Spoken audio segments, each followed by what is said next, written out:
히브리서 1장 1절에서 3절입니다.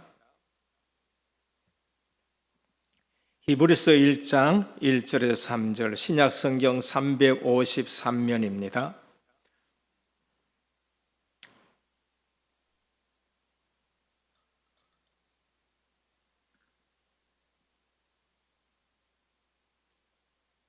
한음성으로 봉독하도록 하겠습니다. 옛적에 선지자들을 통하여 여러 부분과 여러 모양으로 우리 조상들에게 말씀하신 하나님이 이 모든 날 마지막에는 아들을 통하여 우리에게 말씀하셨으니 이 아들을 만유의 상속자로 세우시고 또 그로 말미암아 모든 세계를 지으셨느니라. 이는 하나님의 영광의 광채시요 그 본체의 형상이시라. 그의 능력의 말씀으로 만물을 붙드시며 죄를 정결케 하는 일을 하시고 높은 곳에 계신 지극히 크신 이의 우편에 앉으셨느니라. 아멘. 아버지 하나님 감사합니다.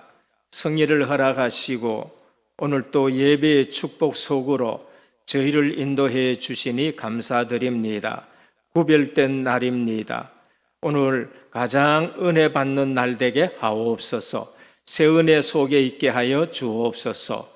날마다 새 은혜로 살아가게 하여 주옵소서. 진리를 알지니 진리가 너희를 자유케 하려 하셨습니다.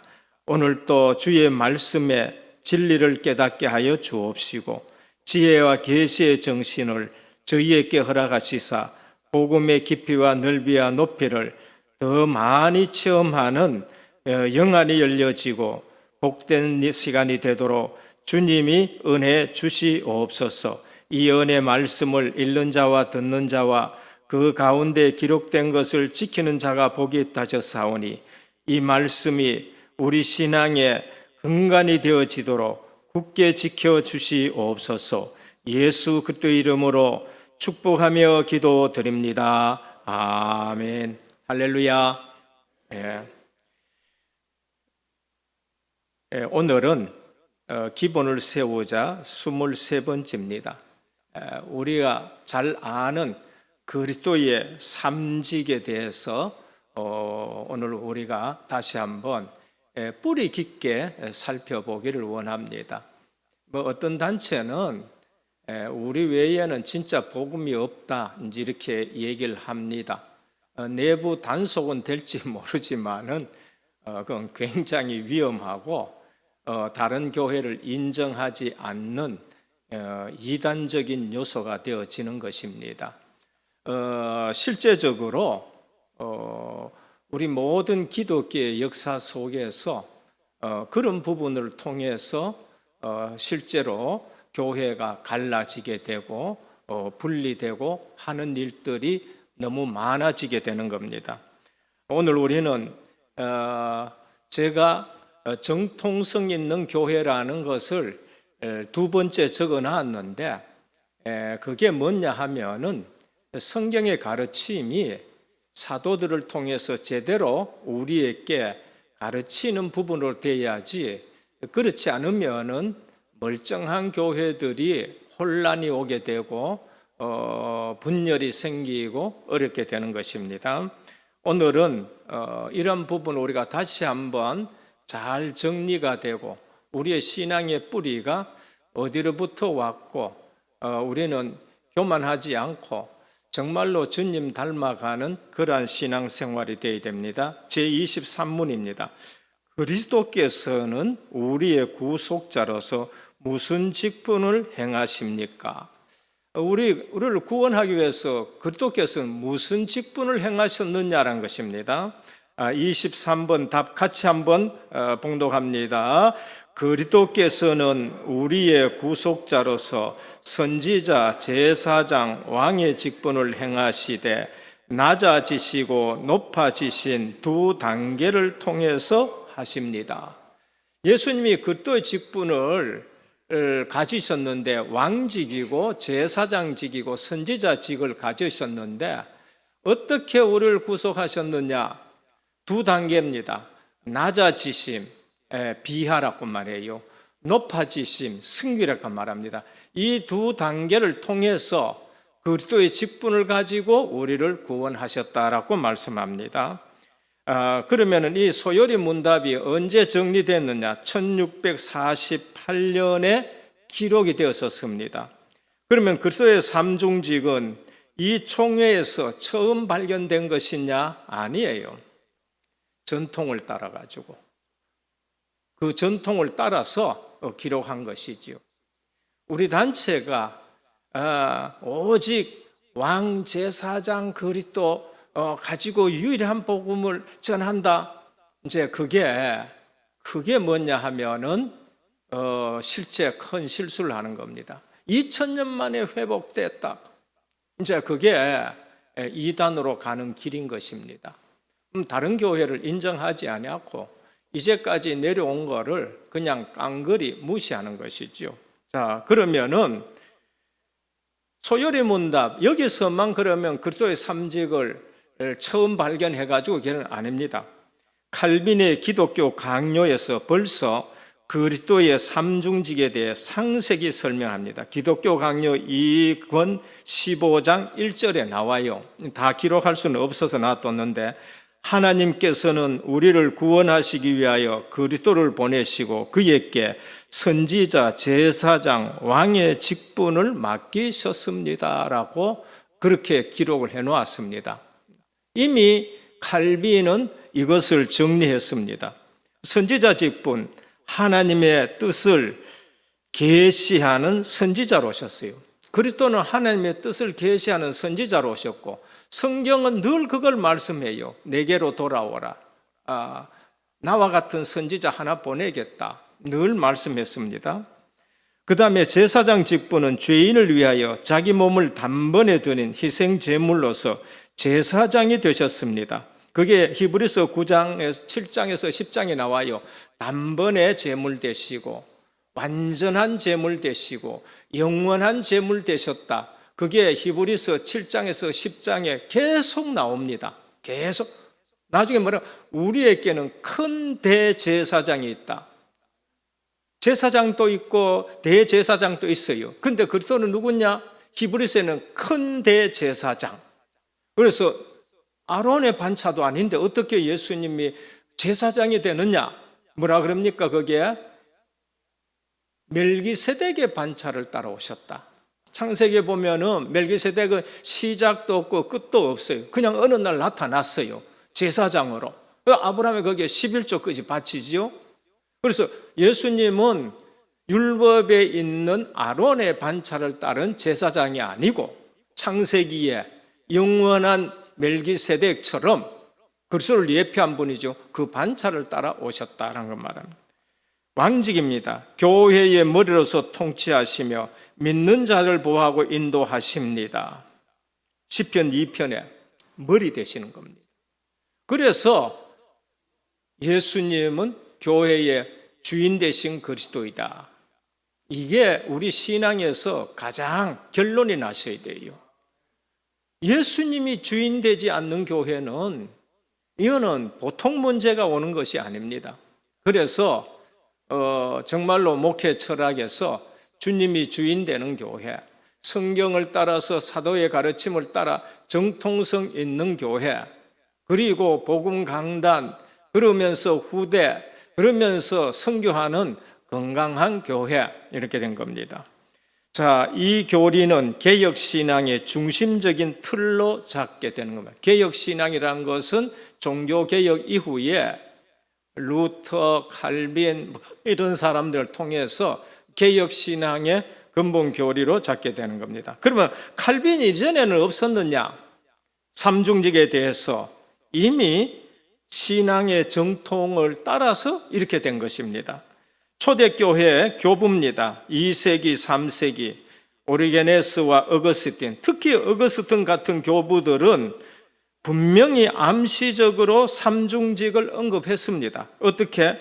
그리스도께서 선지자로 하나님의 뜻을 가르치시고 제사장으로 속죄를 이루시며 왕으로 교회를 다스린다는 개념을 언급했었습니다. 그럼 어디에 근거해서 이랬을까요? 성경에 근거해서 그런 거예요.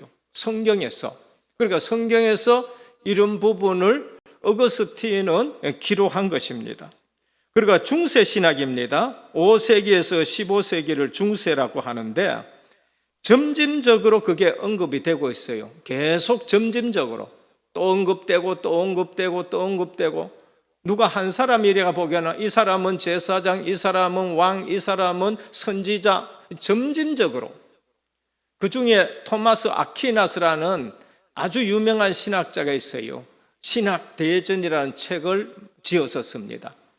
이분이 솔직히 말하면 로마 카톨릭의 신학을 기반해 놓은 사람입니다. 그 책에 보면은 그리스도의 삼중직에 대해서 암시적으로 자꾸 나타내 줍니다. 그 다음에 우리의 신학의 기반은 그럼 누구라고 생각하느냐? 우리의 신학의 기반은 어거스틴입니다. 3세기에 어거스틴이고 칼빈이고 이렇게 되고, 가톨릭의 신학의 기반은 물론 어거스틴이 있지만은 어디로 가느냐? 토마스 아퀴나스의 신학에 기반해 가지고 이제 가톨릭의 모든 신학이 정립이 돼요. 우리는 그걸 알고는 계셔야 된다. 뿌리를 알아야 돼요. 그래서 하나님의 절대 주권이나 은혜 신학이라든지 이런 것은 어거스틴이고, 나중에 알고 보니까 루터와 칼빈을 통해서 은혜로 구원받고 오직 믿음으로, 오직 은혜로, 오직 성경이고, 오직 그도 오직 하나님께 영광, 이게 우리 신앙의 뿌리인 거예요. 가톨릭은 그게 아니에요. 성경보다 교회가 위에 가 있는 거 있죠. 이런 부분이 신학 자체에서 틀린 겁니다. 알고 계셔야 돼요.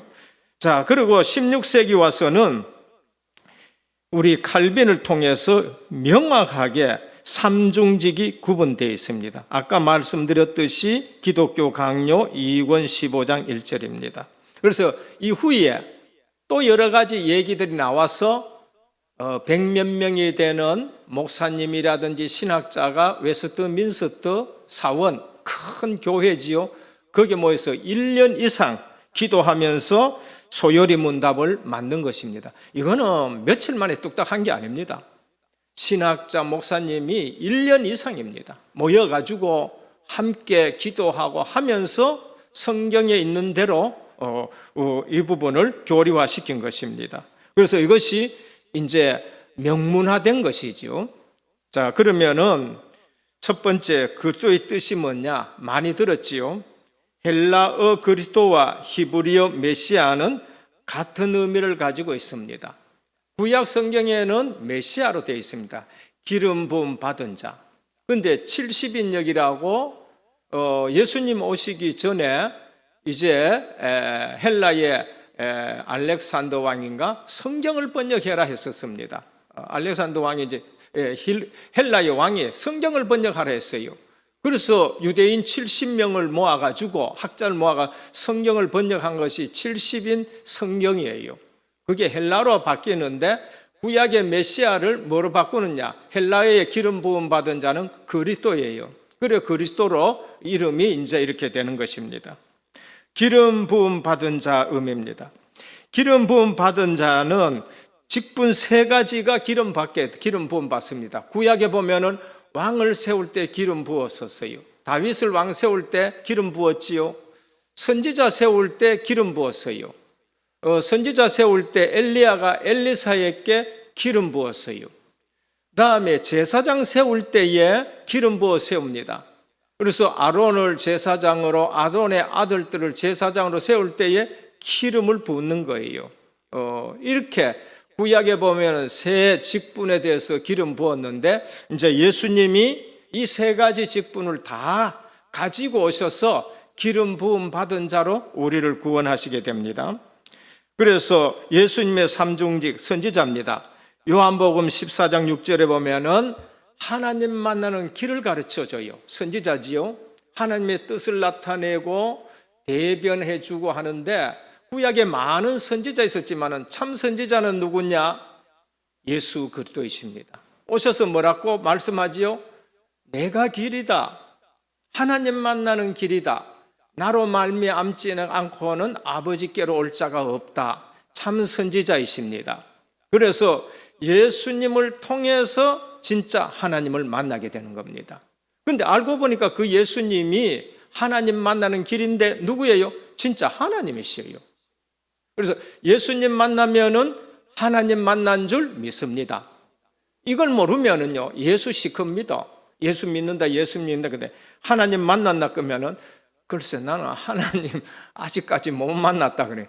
이제 이게 뭔가 하면은 이런 성경에 있는 진리의 말씀을 제대로 가르쳐 주지 않아서 일어나는 일이죠. 자, 손 들어 봅니다. 하나님 만난 사람 손 들어 보세요. 예.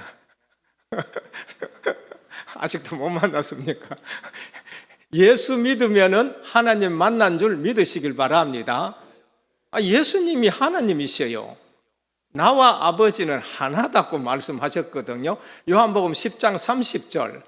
그러니까 하나님하고 예수님하고 뭐 분리되어 있는 분으로 생각하는데 분리되지도 않고 이게 한 분이시에요. 제사장입니다. 마가복음 10장 45절입니다. 많은 사람의 대속물로 주려 함이라. 옛날에 구약에서는 양을 잡아서 뭐 했느냐? 우리 죄를 대속했어요. 죄를 대속하기 받기 위해서는 흠 없고 점 없는 양을 데리고 옵니다. 누구 앞으로? 제사장 앞으로 데리고 와요. 그러면 제사장 앞에 이 내 죄를 고백하고 양의 머리에 이 죄인이 손을 얹어요. 그러면 제사장이 이 고백한 모든 죄를 양에게 전가시키는 기도를 합니다. 그러면 그 죄가 양에게 전가돼요. 그러면 그 양을 잡아요. 그 양을 잡을 때 얼마나 가슴 아프겠습니까? 그렇지요? 실제 내 대신 이 집에 있는 양이 죽는 거예요. 피 흘려서 그 피를 제단에 뿌리고 이제 이렇게 하는 겁니다. 그러면은 이제 하나님 앞에 제물을 드리고 불살라서 번제를 드리고 화목제를 드리고 아니면 속죄제를 드리고 석곤제를 드리게 되는 거지요. 이제 이게 그림자요 예표인 것입니다. 그 양 대신에 이제 누가 진짜 분이 오셨어요. 예수님이 오신 겁니다. 그래서 예수님이 친히 제물 되시는데 내가 온 것은 섬김을 받으려 함이 아니요 도리어 섬기라고 많은 사람의 대속물로 주려 함이라 친히 제사장이 되셨어요. 여러분, 정말로 역사 속에는요, 이 부분들이 성경 이외에도 담겨져 있는 게 있어요. 그게 뭔가 하면은 의라는 얘기인데, 한문에 보면은요, 제일 위에가 뭐가 있나? 양이 있어요. 그 다음에 밑에는 뭐가 있지요? 아자가 있습니다. 양이 있고 내가 서 있어요. 그게 바로 성경에서 내려오는 부분을 뜻글자에 담아놨어요. 왜 하필 양입니까? 돼지도 돼지인데. 근데 성경에는 구약의 양. 근데 의식이잖아요. 예배 드리는 의식. 그 의는 뭐냐면 그 의를 의자 옆에 뭐가 있어요? 사람 인자가 있어요. 그 사람이 누구예요? 제사장이에요. 제사장 옆에 내가 양 있고 그 다음에 내가 양 앞에 딱 서가 있는 거예요. 그래서 제사장을 통해서 양을 제물로 드린 것이 의식, 예배 의식인 거예요. 이거는 기가 막힌 일들입니다. 기가 막힌 일들이에요. 그러니까 역사 속에 진짜 예수님이 오신 것이고 구약 때부터 그 부분이 내려와 가지고 중국 한자 글에 구약에 복음이 얼마나 많이 담겨진지 모릅니다. 그 다음에 왕입니다. 요한일서 3장 8절 하나님의 아들이 나타나신 것은 사단의 일을 멸하려 하심이라고 합니다. 예수님은 실제적으로 계시록 17장 14절에 보면 어린 양은 만주의 주시요 만왕의 왕이라 그랬습니다. 주라는 말은 뭐래요? 퀴리우스라 그래요. 그 왕이라는 말씀입니다. 그래서 예수님은 왕인데 교회의 머리가 되시고 만주의 주라는 것은 세상 모든 분야의 왕이시란 거예요. 그러면 세상에도 주님이 왕이시고 교회도 머리 되시는 왕이신 것입니다. 그래서 왕이 오셨다고 고백하지요. 그 세상 왕들은 이게 기분 나쁜 거예요. 로마 황제는 기분 나쁜 거예요. 그래서 예수님을 퀴리우스 왕이라고 말하지 마라 하면서 이제 핍박을 하는 겁니다. 일제 시대에도요, 36년간 교회는 성경의 주자 있죠, 주. 이 전부 다 지웠다니까요. 일본에서 강압적으로. 우리는 어릴 때 다 듣고 자랐는데 주라는 얘기를 못해요. 천황만이 왕이지 다른 왕은 없다는 거예요. 이처럼 세상은 악하다는 것을 우리가 알게 됩니다. 정리합니다. 예수 그들을 선지자, 제사장, 왕으로 모셔드릴 때만 구원을 받습니다. 이 세 가지가 어디 속에 있죠? 그리스도라는 말씀, 뜻 안에 있는 것입니다. 그러면 예수 그들을 나의 구주로 영접합니다라고 고백할 때에 우리는 하나님 만나는 길, 선지자 예수 그리스도, 내 죄 문제 해결하신 제사장 되신 예수 그리스도, 나의 주인 되시고 통치자가 되시는 왕 되신 그리스도, 답이 난 줄 믿으시길 바랍니다. 인생에 답이 나셔야 돼요. 그리스도로 답이 나셔야 돼요. 자, 그러면 오늘 또 어떻게 그 일을 이루셨느냐? 4번입니다. 낮아지심과 높아지심을 통해 이루셨습니다. 보좌에 앉아가지고 가만히 계시면서 이루어진 것이 아니고 그 하나님의 아들이 그리스도의 직분을 가지고 이 땅에 오신 것, 낮아지심으로, 그리고 십자가 지시고 부활하심을 높아지심으로 이것을 다 이루셨습니다. 자, 낮아지심이 뭔가? Christ humiliation이라고 말하는데요, 성육신입니다. 사람으로 이 땅에 오시는 거예요. 사람의 몸을 입고 오신 것이 아니고, 뭐 그렇게 우리가 많이 표현합니다만은 사람으로 그냥 오시는 거예요. 참 사람으로 오시는 거예요. 지난주에 말씀드렸죠. 사람으로 오시면 뭐가 있어야 되죠? 영혼이 있어야 돼요. 하나님의 아담을 창조할 때 영혼을 주셨잖아요. 예수님은 하나님이신데 사람으로 오셨기 때문에 영혼이 있으신 분이에요. 육신을 가지고 오신 분이에요. 그리고 낮은 자리에 오셨습니다. 이 땅에 오신 거지요. 그리고 율법에 복종하셨어요. 왜? 사람이니까. 사람이니까 우리와 똑같이 율법에 복종하시는 겁니다. 그리고 고난을 견디십니다. 아, 나 이거 뭐 하겠다, 이게 아니고 고난을 다 견디시고 우리와 같이 질병을 다 담당을 하셨습니다. 성경에 보면 질고를 다 담당을 하셨다 했어요.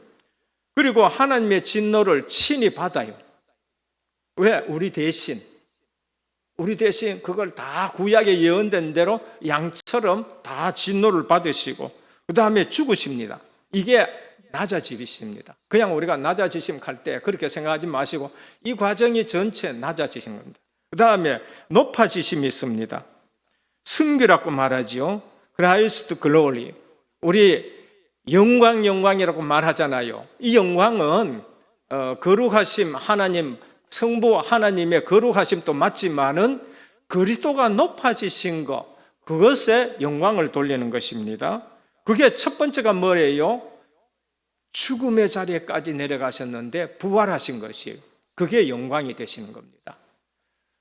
너희들이 내가 정말로 영광 받는 것을 너희가 버리라 그랬거든요. 그게 부활이에요. 우리 주님이 십자가 지시기 전에 너희가 나의 영광을 버리라 그랬습니다. 제일 먼저 부활이 주님의 가장 큰 영광입니다. 그리고는 뭐 하셨습니까? 승천하셨어요. 승천. 그리고 하나님 보좌 우편에 앉으시고 재림주로 오실 때 영광의 극치가 되는 것입니다. 재림주로 오실 때에. 이때는 우리 모든 성도들도 함께 영광을 받게 되는 겁니다. 자, 정리합니다. 비록 하나님이신 예수 그리스도께서는 율법의 제공자였을지라도 우리에게 율법을 주셨어요. 율법 위에 계신 분이지만은 그가 인간이 되었을 때 스스로 그 율법의 종이 되셨습니다. 즉 그도 율법을 완전하게 지켜야 할 의무 아래 있었습니다. 이유가 뭘까요? 사람으로 오셨기 때문에 그래요. 사람으로 오셨고 유대인으로 오셨기 때문에 율법 아래서 그 율법을 다 지키신 것입니다. 자, 결론입니다. 우리 은혜교회는 정통성 있는 교회가 되어야 됩니다. 신앙의 뿌리를 어디에 두느냐, 이게 굉장히 중요합니다. 안 그러면은요, 어느 날 헷갈리고 어느 날 막 혼미해지고 그런 것입니다. 그래서 첫 번째, 우리의 정통성 있는 교회는 성경으로 돌아가는 것이, 그게 정통성 있는 교회입니다.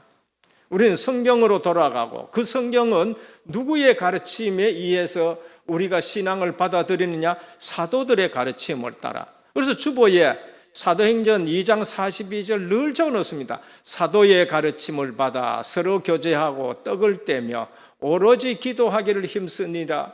우리의 가르침은 성경에 근거한 사도의 가르침을 따라 우리가 가르치는 거예요. 그래서 주보에 이걸 늘 기록하는 겁니다. 저는 5분 안 적혔네. 저 표 밑에 늘 그걸 기록해 놨었어요. 제가 사도의 가르침을 따라. 여기 있네. 사도의 가르침을 따라. 이거는 우리 성도님들이 이 정통성 있는 신앙생활 하지 않으면은 이단에 빠지기 때문에 그런 겁니다. 그러면 이 사도의 가르침 따라 누가 나왔어요? 초대 교부들이 나왔어요. 아까도 얘기했지만 어거스틴 같은 사람, 중요한 교부입니다. 교부 중에 교부라고 할 수 있는 사람이 어거스틴이에요.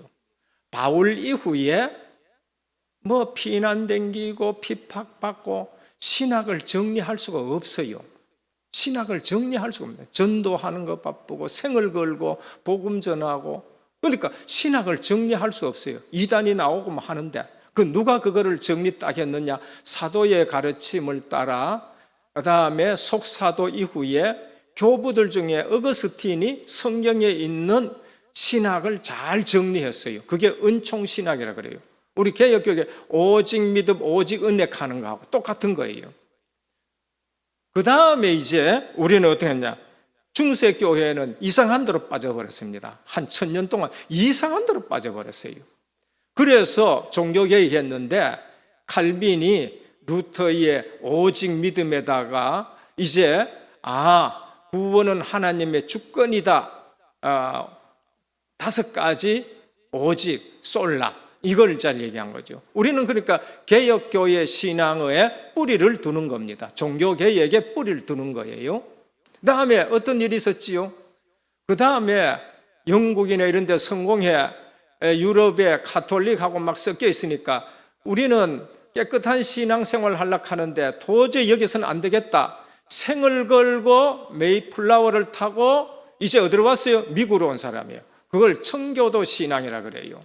깨끗하게 신앙생활하자. 부패하고 섞이고 이래가지고는 안 된다. 우리는 우리 후손들을 위해서 깨끗한 신앙생활을 해야 되겠다고 타고 온 사람들이 청교도인 거예요. 그래서 그 청교도들 중에서 우리나라에 복음 전해준 것이 북장로교고, 또 나중에 또 남장로교도 오기도 하고, 호주에서도 오고 이렇게 합니다. 그런데 다 개혁교회인 것입니다. 그래서 우리의 신앙은 청교도 신앙이다. 그런데 지금 또 많이 탁해졌지요. 많이 탁해졌는데 이제 개혁주의 7대 실천 운동으로 우리는 바꾸자. 그게 이제 백석인 것입니다. 말로만 하지 말고 실천 운동으로 하자. 이제 이건 것입니다. 그래서 주보에 한 분씩 또 넣어드립니다. 우리는 삶으로 그렇게 살아가자라는 것입니다. 오늘 그리스도의 삼중직은 성경에 근거하고 사도들의 가르침과 또 교부들의 가르침과, 그러면서 종교개혁을 통해서 오늘 칼빈이나 이런 하나님의 절대 주권에 근거를 둔 신앙생활을 하면서 흔들리지 말고 굳건하게 승리하고 오직 신앙 가지고 깨끗하게 신앙생활하는 저와 여러분 되시기를 주님으로 축원합니다. 우리 주님 감사합니다. 오늘 또 기본을 세우자. 그리스도의 삶 직분입니다. 오늘 또 우리는 성경에 뿌리를 두고 성경으로 돌아가고 사도의 가르침을 따라 그리스도의 삼중직으로 완전한 완벽한 구원을 얻은 하나님의 백성입니다. 우리 주님 만나면 하나님 만난 것으로 믿고 주님이 주인 되시고 우리는 정통적인 신앙생활하며 건강한 신앙생활로 이 시대에 본이 되게 하옵소서. 예수 그리스도 이름으로 기도드립니다. 아멘.